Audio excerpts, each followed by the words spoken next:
Hi, all. I welcome you to the Building Culture podcast where I invite incredibly smart people who build things. Whether they be engineers, entrepreneurs, programmers, hobbyists, or researchers, it does not matter. As long as you're someone who's passionate about building things, I'll find you and podcast you.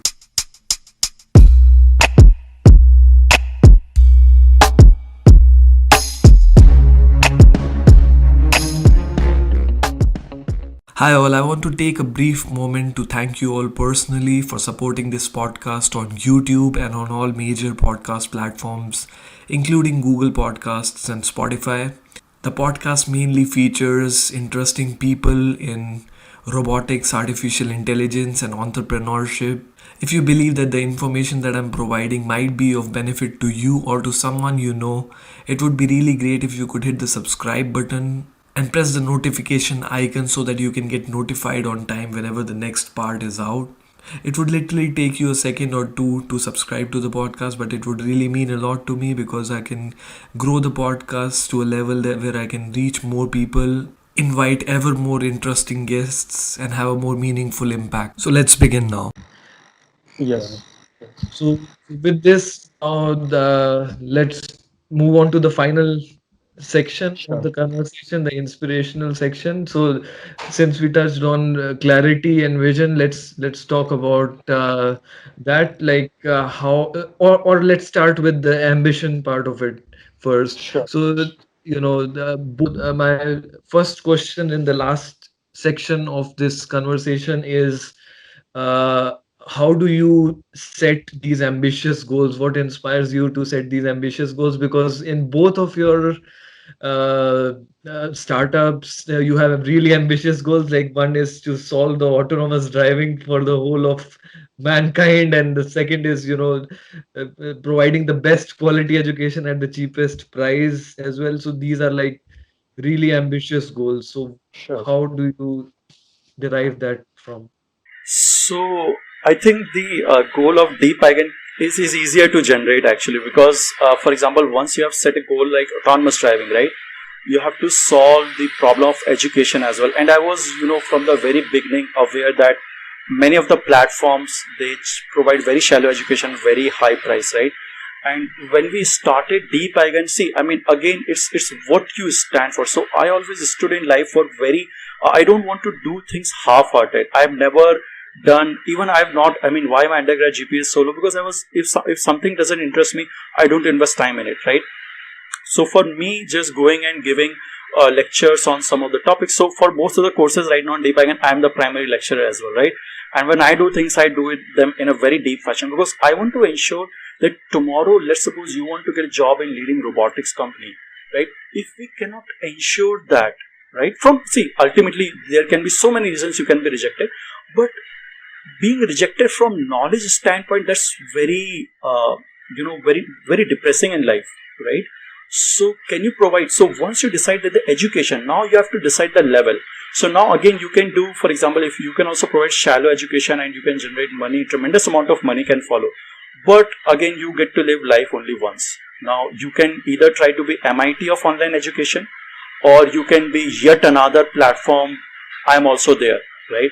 That's the distinction you have to make. And when I do things, when I'm in charge, I do things very deeply and in a very structured manner. So this is the result of why Deep Eigen is focusing on such a deep, and also I can link it to myself, right? Because all my life I had focused on, I know some things that many students do not know at the moment, that deep education is really really important, right? So I want to really address that problem, and that's why we have a deep Eigen which actually looks into solving. And once you have decided the goal, then price point, you can offer other advantages. Okay, can we help other people at large so that they can get deep education at an affordable price? And also the problem of addressing this globally, because globally the tuition fee is also increasing, right? So to address that one, again, the deep Eigen solves the problem. As far as setting the goal of autonomous driving concern, it's hard because, for example, if you premeditate on things, it's easier to answer. But when things happen without any reason, it's very hard to answer. If you ask me why robotics, perhaps I can remember when I was in school. I mean, we used to have Discovery Channel with all the different programs like about aeronautics and astronauts and all those things. Like, so I want to be a leading researcher in one of the areas, and robotics. I mean, as far as I can call back, I was interested. I was always fascinated with robotics, and I also know that you get life only once, right? So you can do that by doing really. See, if your goal is not really tough, I mean, then what? See, again, like every person is different, right? So for myself, I think that if I'm doing something that should be really, really, see, one day when autonomous driving becomes very easy to solve, if it was just plug and play, autonomous driving then is just another transportation problem. I don't want to solve the transportation problem, right? I want to solve the mathematical problem while it is tough, right? So that ambition, so autonomous driving happens to be the most difficult problem as well, right? And perhaps the goal of doing robotics in life and then finding autonomous driving, and there also the goal, okay, can we do it in the world's toughest environments possible? So that gave rise to Swift Robot. I cannot find any particular reason why I selected that. Natural driven into it. I've been naturally driven into so many things. Autonomous driving is also one of those. Yeah, but being interested in one thing, interested is one thing, but by setting goals like being the best in the world or solving the toughest problem in the world is one thing. Sure. So, do you deliberately do that to inspire yourself? Because then, if you set this goal, then you will be working way Yes. hard as well. And if you said that, okay, I'll Yes. just try to generate some profit from it, and then you will probably not be that driven as well. See, that's the very nature. Every person is different, right? So if there's a Delhi, so that's why I don't, for example, like on a personal level, right? Why I don't like premeditated, question and answer, because it limits your imagination, right? It limits what you can answer, right? Some of the things I've spoken cannot be done premeditative form, right? Similarly, now coming back to your question, right? So it's every individual is different, right? In my case in particular, I don't know, whenever I try to solve things, I try to take them to the extent possible by a human being, right? I'm also of the opinion that machines will never exceed human intelligence, right? Human brain is very powerful. People who say that human brain is limited, they do not understand human brain, right? Most of us don't. I mean, there's a process to know that, but that's a totally separate discussion. But anyway, let's focus on the main question. So, it's just in my nature that when I try to do things, I try to take them to their limit, and then I try to answer that limit. Can we develop things or not to address that limit? Same goes in education. If the MIT can exist, why cannot you make an online platform to do the same? Right? Because the population is so large, you need more and more people to be getting world-class education, right? And not everyone can get into grad school. So can we offer that, right? To the masses possible. So this is deep again.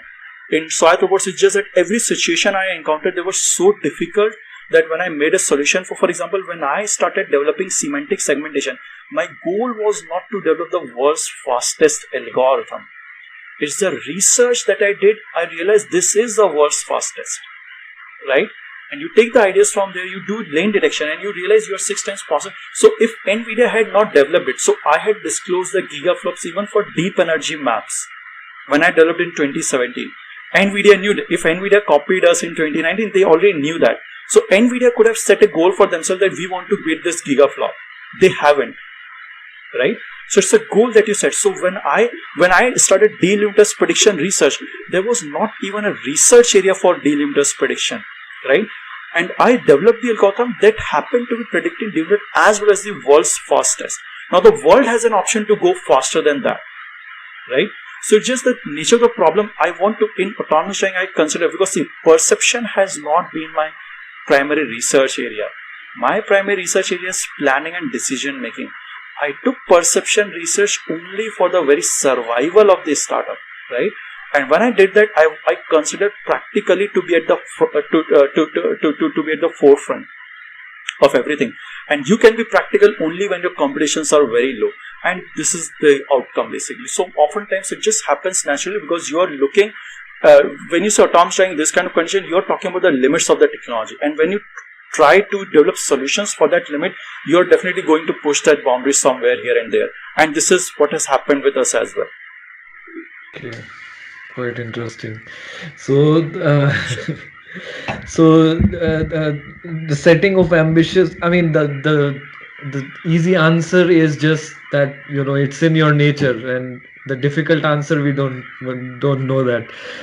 Yeah, even if I try to encourage with myself why this, I do not know the answer to that question, so I cannot even answer that. Yeah, that's true. But this setting of really ambitious goals definitely helps you in the journey of Yes. Yes. taking the right decisions and the steps quicker as well. So Yes. that Yes. that's what I really like. And One of my goals is how soon can I leave the technical front, how soon can you right? leave the technical front? Yes. Yes, that's my another goal in life, and that has put me in a totally different journey. And that's why now we are going to develop tech at even faster pace, because I want to get out of the technology. Plain. Why is that? Yes, Yes, sir. perhaps we can have another podcast 3 years from now.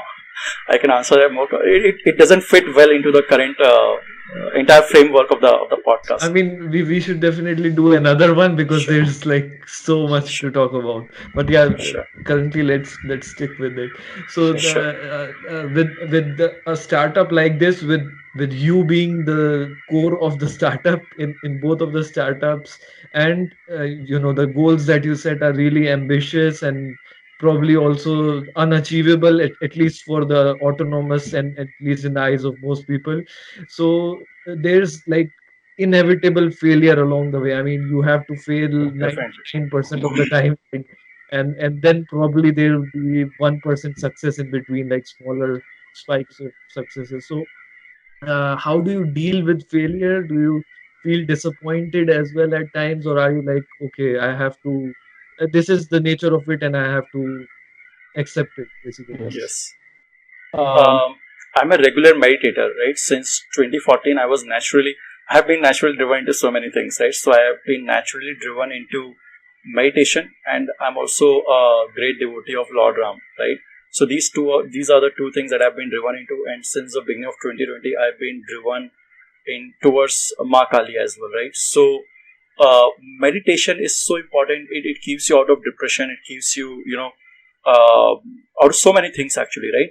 So this has helped me along the way, right, in the journey as well, right? And typically, for example, one of the early algorithmic frameworks that I built for road detection, right? It was very good. It was still the state of the art. Even like people today are researching into graph neural network.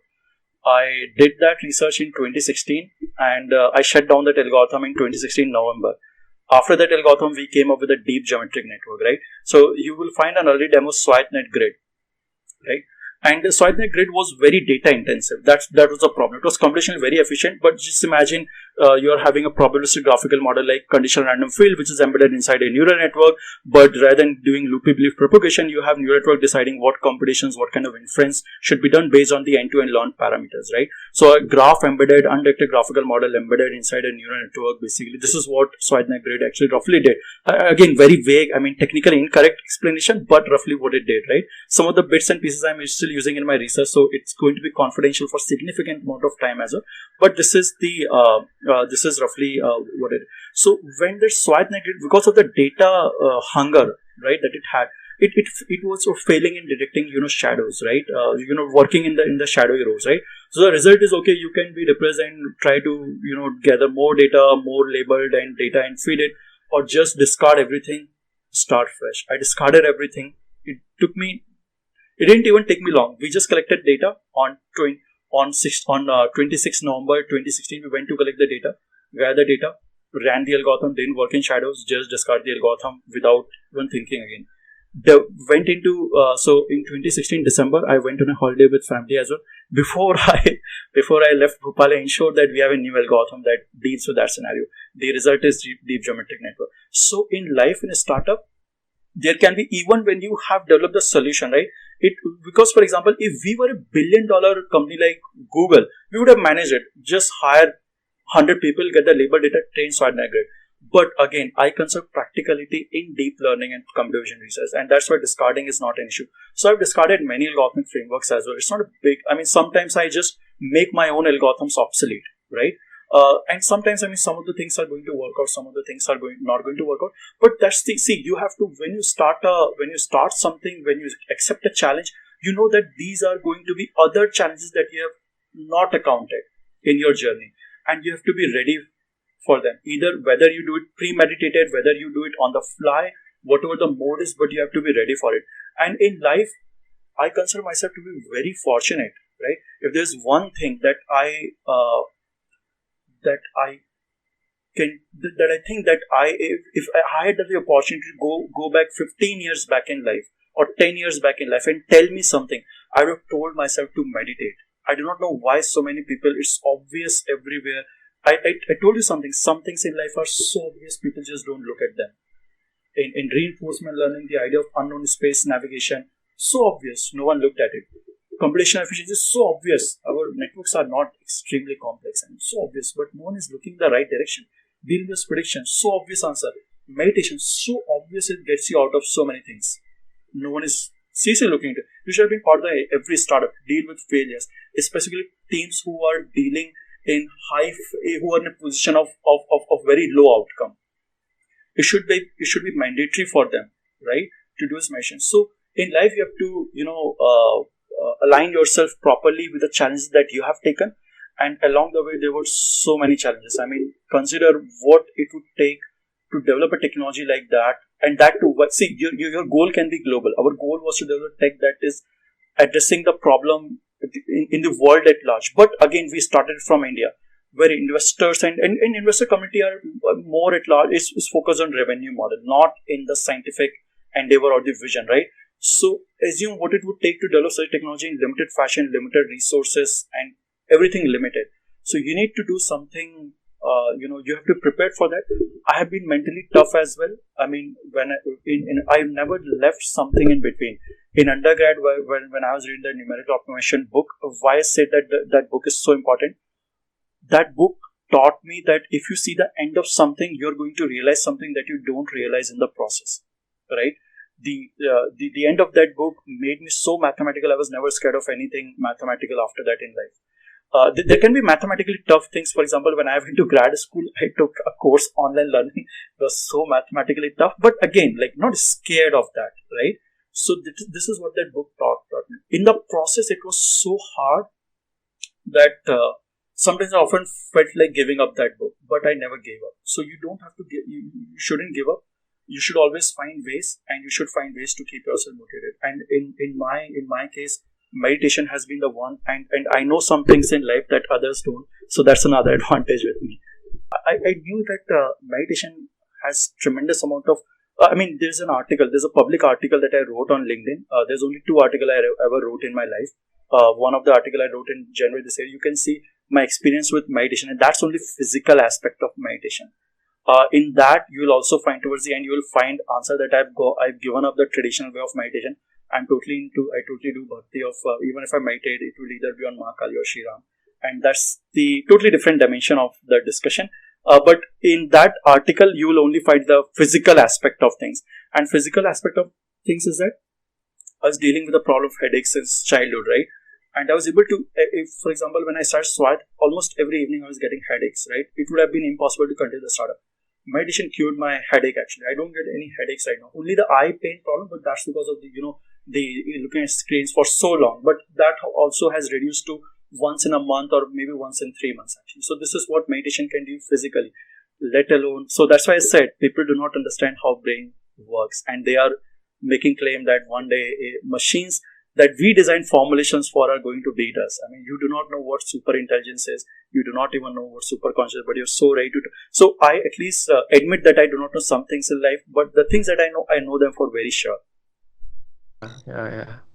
I get what you're saying, because I also meditate for quite a few years, but probably I miss. The consistency. But more often than not, even in the worst case, I would just do 5 minutes to keep the routine. Okay.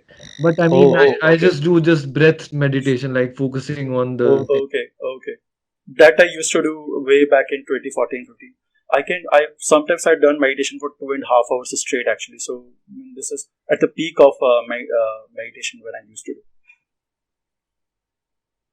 We will talk more about these things Yes, as Yes, well. that's that's why I right. said some of the things we can discuss 3 years from now. So that's why I want to leave the tech. I mean, 7 years from now. I mean, it's- autonomous driving now is it's a goal, but it's also a very small goal considering the human potential. There's so There's so much to much it. to it. Are you going to be in the direction of enlightenment? You can say. No, No, no, no. I don't want to be that. I mean, I know, like, I'm going to be a, I'm not going to be a good one in that. I don't even want to be that because see, there are so many other people who want to. But I know that there are so many. See, I want to be an entrepreneur, an investor as well in near future. But at least the tech endeavor has been realized. It's only a matter of time. So, for example, you can read about my next assessment P101K, 101 kilometers per hour transfer. When I have done that, I have fulfilled my research ambition. I wanted to develop the world's best transferring technology all alone. I have done that. I have built the framework for it. I know what the people are working on it. They would, some of the algorithms that I have developed, they would be able, for example, people are not realizing the potential of memory. They are realizing now in research paper. To engineering, someone who is sure. exploring, how do you define your vision and mission in life and the in relation with the career, for example? Sure. Again, like for example, it's a very tough question to answer because I rarely give career advices because my way of looking at life is very radical as compared to some of the, for example, even in a startup, like I'm solving the problem that mattered to me. Even in education, I'm solving the problem that mattered to me. So my advice would be, for example, if you solve a problem that really matters to you, you can go through all the hardships, all the difficulties and all the challenges as well. But if you are solving a problem just for the sake of solving, probably at some point when things become very difficult, you will give up, right? Because the thing is not very close to you. So if you are setting a goal for in your life that you want to be the end goal of your life, select it very carefully and select it the one that is very close to you, that is very personal to you as well. Because if that is motivating personal enough for you, you will carry on even though things become hard. Otherwise, you will switch on to something else. And switching on to something else is not also a very bad thing. But then we are talking about life goals, and life goals can be one or two, but they cannot be so many at the same time, right? If you are into entrepreneurship, again, like I mean, although like I'm doing two stars, but I don't consider myself to be that entrepreneur or that serial entrepreneur because again, like I'm just solving the research problem that I'm good at, and I'm solving the education problem that I know I can solve, right? So entrepreneurship point of view, I can only say, okay, I mean, I don't know. I mean, focus. I mean, don't give up so easily when things become hard. I mean, which is pretty obvious as well. I mean, when people decide to do the to do startups. Also, regarding the funding, like for example, specifically for Indian startups, if you are solving some problem that has real value to offer, I mean, even if there's no visionary investor or no one to take the risk, don't give up so easily, basically, right? Because ultimately that will come up. For example, imagine, like for example, I cannot name the OEM right now on the discussion with whom we have cracked the deal, but it's considered to be very tough even for the startups and companies who are in Europe to crack a deal with that OEM, right? So being in India, like how do we do that? Like sometimes I get a call, like how did you do that, right? The answer is I just presented what I did over the past 5 years, nothing else. We don't sell, for example, if you are the same thing applies in all our matters, all our discussion. If you are an intern who's trying to do intern or job with us, I'm not going to tell you we're going to solve next big thing. We are solve the state of the art problem. Although we are doing that, but see, we have to be very real. This is a startup. This is a earlier in 2018, 2019, this is a bootstrap startup. This is what it is. If you're okay with it, do it. If you're not, then probably go elsewhere as well. And we're helping. I will give you a pointer or two, right? So be natural.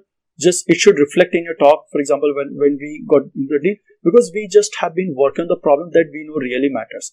Even if OEMs also do not realize it right now, they will realize it few months or few years down the line, and that's where you will become very useful. So maybe it may take time, but don't give up so easily if the problem is really important for you. If the problem is pure business problem, it doesn't make sense to stick on it for a very long, for example, in Deep I can also we made a mistake, right? When I started last year, I didn't take the business into account, and I kept the course prices so low that it became practically infeasible to run the courses. So we had to restructure the DeepAgon, and this year we restarted DeepAgon with structured pricing, where it still benefits the audience at large, but it's business-wise also feasible. right? Because ultimately we are a bootstrap startup, and I'm at least in education, I don't want to make a loss on the business front, and I'm very vocal about it. Whenever someone inquires about discount, we say, okay, if you're a student, this is the extent to the possible, but beyond this, we won't be able to take your server fee into account. We won't be able to pay to the TAs who are going to evaluate your assignments, right? So we have to be very clear what is it that we are offering. So maybe let's suppose even if your startup is to help people, know that eventually when you grow big, you will be able to help someone. When you start from right away, if your goal is social entrepreneurship, if your goal is to help a billion, when you start, you will not be able to help a billion. What if you can help 10 people, and those 10 people at least can help one more other person? So in an effect, you're solving 20 people.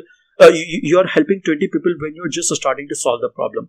One day someone will realize your vision, invest in you, and then you will take that 20 to 1 billion, if that is your goal, right? So be very careful with your goals, with your ambitions, with what kind of services that you offer, and the rest is, I mean, all the be very persevere, have that perseverance. This is all, I mean, everyone knows.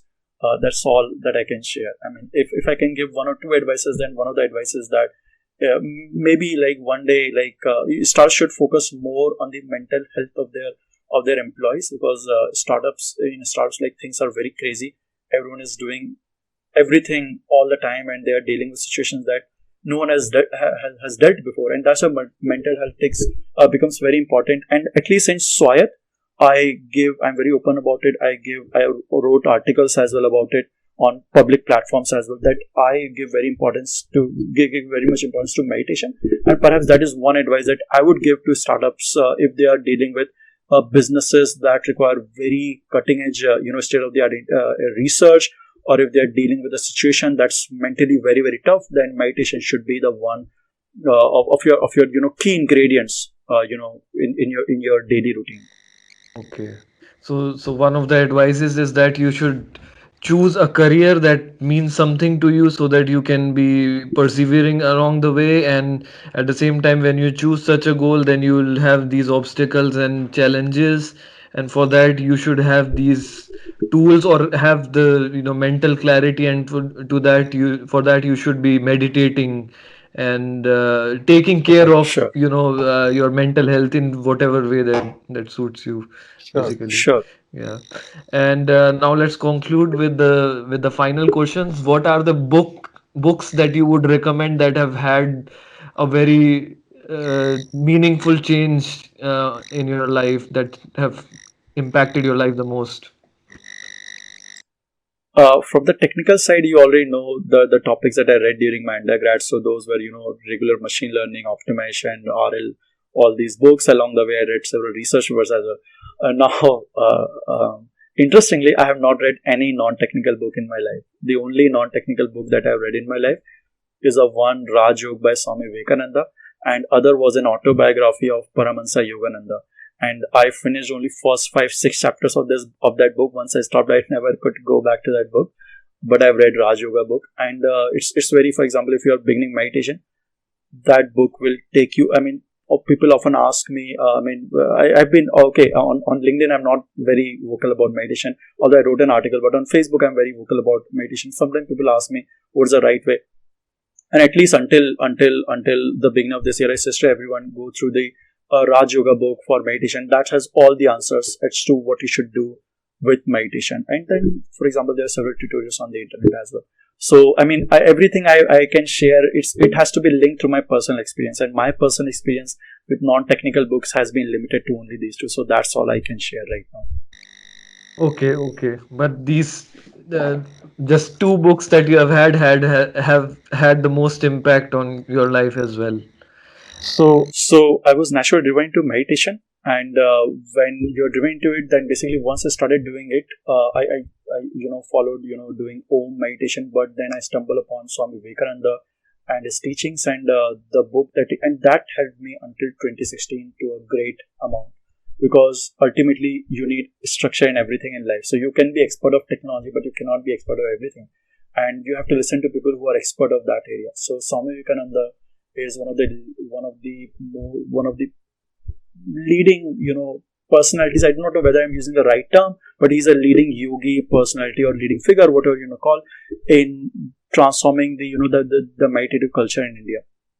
And the fact that we are losing that not becomes all the more important to actually go back and read what Swami Vivekananda had taught. And if you are more interested, Swami Vivekananda, you can also read Ramakrishna Paramahansa, but again, like there's no particular book like the one that Swami Vivekananda had written. So his book Raj Yoga was very useful for me in structurizing my meditation practice until 2016. Until after that, I discovered my own, and it's not discovery. You don't discover anything; just a addition of I added some of my things that I do in life with my meditation practice. So it's one book that yes did play a significant role. Okay, interesting. So we'll have probably another podcast in the future where we'll talk more about the non-technical aspects of things. Love to. Love Yes. to, Would love yes, to. would love to. So with this, I'd just like to conclude the podcast. It was a really enriching experience for me, and we talked about the in depth about the nature of autonomous driving, the levels where Swayat robots is right now, what is the situation of the other automakers in the market. We talked about education, Sure. we talked about your personal inspirations, and a lot of other invaluable things. So thank you for joining us, and let's see what the discussion of our next Sure. podcast Sure. could be. Sure. Thank you. Thanks Sure. for Thanks thanks so much for thanks so having much me for having here me on the here on podcast. the podcast.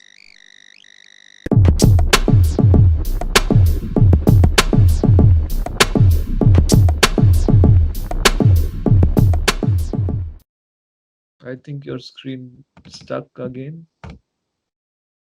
Hello, can you hear me? Hi. Hello, hello.